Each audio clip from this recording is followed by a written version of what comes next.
kulanti wacan oo wanaagsan daawadayaal waxaad ku soo dhawaataan qodobada wararka kuwa ugu xiisaha badanna waxa qayb ka noqonaya aqoonsigii Soomaaliland oo guud ahaan ku soo dhamaaday fashil iyo sidoo kale dawladda federaalka Soomaaliya oo gaartay laba guul oo waaweyn oo wax ku ool ah oo dunida dhan ay hadal hayso iyo sidoo kale wadamada loo yaqaano Bito Vawa oo ka tirsan ururka qaramada midoobay oo guud ahaan isku raacay in Soomaaliland wali ay tahay gobol ka tirsan Soomaaliya iyo sidoo kale banaanbaxyo waaweyn oo ka socda magaalooyinka Boorama iyo sidoo kale magaalada Muqdisho oo laga soo horjeedo in Soomaaliland ay ka madax banaanto dawladda federaalka Soomaaliya qodobadaas iyo sidoo kale markaasi qodobada nagu soo kordho ayaan saaxiibayaal idin wadaagi doona balse qodobadaas iyo sidoo kale macluumaadka markaasi nagu soo kordho intaan kula wadaagin hadii ay tahay markii kuugu horeysaan soo boqoto fadlan YouTube-keena subscribe saar oo ka mid noqo saaxiibada halkan markasta aan ugu baahino xogihii ugu dambeeyay arimaha Soomaalida iyo caalamka muuqaalkana like saar wixii fikirkaaga ana qaybta hoose ee faalada kaga soo dhibo in dawladda federaalka Soomaaliya ay gaartay guulo waaweyn oo wax ku ool ah kadib falkii xadgudubka oo ay ku dhaqaaqday Yahuuda iyo sidoo kale ururada loo yaqaano qaramada midoobay golaha ammaanka qaramada midoobay gaar ahaan wadamada ugu markaas tunka weyn ee loo yaqaano Bito Vawa oo isku raacay in wali Soomaaliland ay tahay gobol ka tirsan Soomaaliya wixii fikirkaaga qaybta hoose ee faalada noogu reeb waad ku mahadsan tahay daawashada iyo sidoo kale la jaanqaadka wararkeena mahadsanid daawada aynu ku bilowno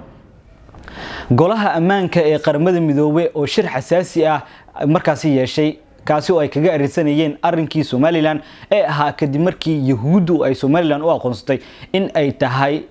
dalka madax banaan dawladda federaalka Soomaaliya shirkaasi oo aanan waxba isku soo reeban sidoo kalena xasaasi ah kaasi oo ay ka soo qayb galeen wadamo badan oo ka tirsan ururka ammaanka ee qaramada midoobay ayaa waxa looga shiriyay sidoo kalena looga arinsanayay go'aankii la yaabka lahaa ee ka soo baxay Israa'iil oo ahaa in Soomaaliland ay tahay dalka madax banaan jamhuuriyadda federaalka Soomaaliya dawladda federaalka Soomaaliya ayaa shirkaasi waxay gaartay guulo waaweyn oo wax ku ool ah sidoo kalena waxa ay halkaasi ku cadeysay in mowqifkeeda ku aadan in marnaba dhulka Soomaaliya aan la kala qaybi karin sidoo kale wadamo badan oo ka tirsan golaha ammaanka ee qaramada midoobay ayaa si buuxda waxay u taageereen dawladda federaalka Soomaaliya madax banaanadeeda iyo sidoo kale in ay tahay markaasi dawlad aanan dhulkeeda la kala qaybi karin wadamo badan oo ku jira wadamada loo yaqaano Bito Vawa oo ay ugu horeeyaan Mareykanka, Ingiriiska, Ruushka, Faransa, China iyo sidoo kale wadamo badan oo ka tirsan golaha ammaanka ee qaramada midoobay ayaa guud ahaanba taageeray dawladda federaalka Soomaaliya waxa ay ku taageereen in aanan marnaba la kala qaybi karin dhulka jamhuuriyadda federaalka Soomaaliya waxa ay leeyihiin dawladda Soomaaliya waa hal sidoo kalena diinteeduna waa hal dawladna ayaa ka talisa waana dawladda federaalka Soomaaliya taasi ayaana kala macaamilayna Mareykanka oo sidoo kale arintani waxa dhexdhexaad ayuu ku noqday waxa uu sheegay in uu taageersan yahay madax banaanida dhuleed ee sidoo kale jamhuuriyadda federaalka Soomaaliya isagoo sheegay in wali uusan dal ka madax banaan Soomaaliland u aqoonsanin dawladda federaalka Soomaaliya dalka kale oo sida la yaab kale u taageeray jamhuuriyadda federaalka Soomaaliya waxa way dalka Ingiriiska waxa uu sheegay in Soomaaliland ay qayb ka tahay Soomaaliya waxa uu leeyahay Soomaaliland ma aqoonsan doono Soomaaliland waa qayb ka mid ah Soomaaliya Ingiriisku warkiisu waa uu cad yahay sidoo kalena gambashad ama leexleexad ma sameeyo si toos ah ayuu u taageeray qadiyada dhammaan ummadda Soomaaliyeed waxa uu leeyahay Somaliland is a part of Somalia sidoo kale wadamada kale ee Soomaaliya taageeray ee ku jira ururada loo yaqaano Bito Vawa waxa kamid ah Faransiiska danjiraha u fadhiyay shirkii golaha ammaanka ee qaramada midoobay isaguna waxa uu leeyahay waxaan taageersanahay madax banaanida iyo sidoo kale gobonimada Soomaaliya dhinaca kalena China oo isaguna markaas ka mid ah shirkan waxa uu leeyahay talaabadan Israa'iil ay ku aqoonsatay Somaliland waa mid qatar ku ah xasiloonida iyo sidoo kale guud ahaanba amniga Soomaaliya wadanka ugu dambeeya ee Bito Vawa ka tirsan kaasi oo si cad u taageeray Soomaaliya isaguna waxa uu leeyahay waana Ruushka waxa uu leeyahay waxaan ka digaynaa jabinta xeerarka caalamiga ah Somaliland waa gobol ka mid ah Soomaaliya guud ahaanba Somaliland aqoonsigeedii waxa laga yaabaa in Israa'iil ay dib ugu noqoto sidoo kalena Mareykanka arintani dhexdhexaad ayuu ka noqday waxaana haatan ururka qaramada midoobay ay guud ahaanba cadaadis saarayaan Israa'iil inay ka noqoto heshiiskii ama i'tiraaf beenaadkii ay la yeelatay maamulkaasi Somaliland dhinaca kalena dawladda federaalka ee Soomaaliya oo guul weyn ka gaartay go'aankii ka soo baxay Israa'iil ee Yahuuda haatan dawladdu waxay gaartay laba guulo oo waaweyn guushkood waxay tahay dhammaan ururadii ka tirsanaa ammaanka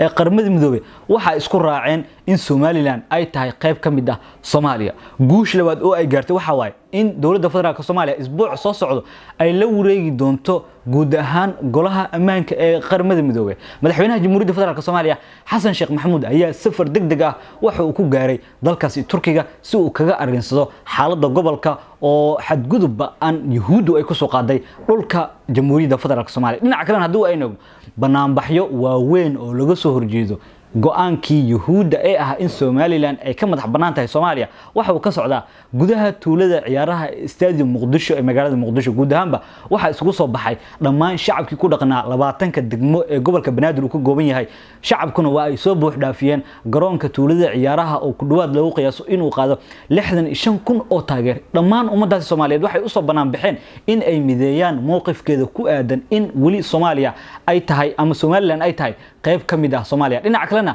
magaalada Boorame iyadoo waxa ka socdo banaanbaxyo xoog leh oo ay sameynayaan shacabka reer Boorame kaasi oo ay ku taageerayaan midnimada dhuleed ee Soomaaliya shacabka Boorame waxay leeyihiin Soomaalinimada ayaana deeqda anagu waxaan nahanay wali qayb ka mid ah Soomaaliya guud ahaanba Somaliland xaaladdu ayaa ku soo xumaanaysa sidoo kalena isbuucyada soo socdo waxa laga yaabaa in Israa'iil ay ka laabato go'aankii la yaabka lahaa ee ay ku dhawaaqday kaasi oo ahaa in Somaliland ay ka madax banaan tahay jamhuuriyadda federaalka ee Soomaaliya guud ahaanba Somaliland xaaladeedu allow sahal ayay noqonaysaa marba marka ka sii dambeysana shaki iyo sidoo kale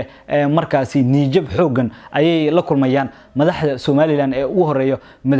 madaxweynaha maamulkaasi Cabdiraxmaan Maxamed Cabdullaahi Ciro iyo sidoo kale guud ahaanba dowladda federaalka Soomaaliya ay haatan ka adkaanayso Israa'iil oo go'aan marnaba aan ka gabasho lahayn ama xadgudub weyn ku soo qaaday dowladda federaalka Soomaaliya iyadoo dowladda federaalka Soomaaliya ay haatan wadamadii ugu badnaa ee ka tirsan ammaanka qaramada midoobay ay guud ahaanba taageereen Soomaaliya ayaana waxa ay gaartay guulo waaweyn oo wax ku ool ah kuwaasi oo ay ka heshay caalamka oo taageero xoogan u muujiyay sidoo kale Israa'iil oo guud ahaanba haatan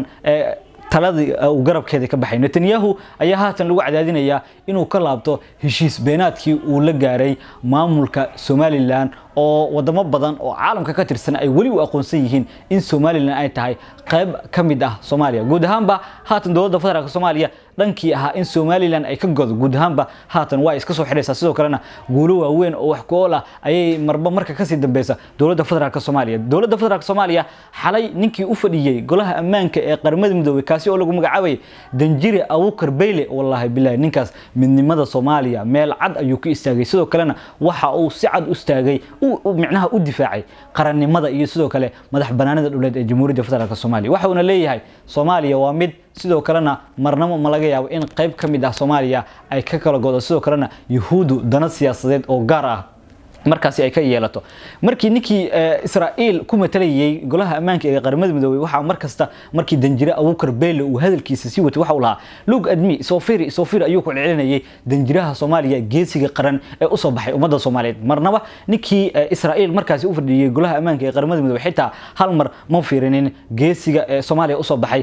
laguna magacaabo Danjire Abuukar Beyle guud ahaanba dowladda federaalka Soomaaliya haatan guulo weyn ayay ka gaartay heshiis beenaadkii Israa'iil ay la